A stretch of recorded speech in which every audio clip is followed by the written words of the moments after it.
परिवार में कौन कौन है आपके? परिवार में चाचा के 4 लड़के और हम 3 भाई बहन, 7 भाई हैं हम। मम्मी पापा हैं, चाचा हैं और हम सारे भाइयों की वाइफ हैं, बच्चे और मेरे 2 बच्चे हैं और वाइफ हैं जो कि मुंबई शहर में रहते हैं सब लोग। तो ब्रो कोड है आप लोगों का, बहन नहीं है कोई आपकी? नहीं, मेरे ना दादाजी की बहन थी हाँ। और ना ही मेरे पापा की और ना ही हमारी। तो हमारे 3 पीढ़ियों से कोई लड़की हमारे घर में थी नहीं। एक बड़े भाई की बेटी हुई, उसके बाद फिर से एक चाचा के पोती हुई, फिर से मेरी बेटी हुई।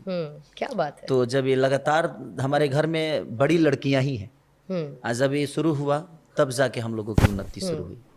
हमारे घर में लड़कियां नहीं थी, इसीलिए हम सबका उन्नति रुका हुआ था।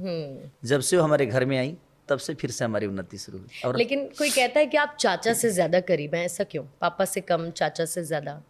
चाचा से करीब इसलिए ज़्यादा हूँ मैं कि मैं 6 साल 7 साल का था तो मम्मी मुझे छोड़ के दिल्ली चली आई।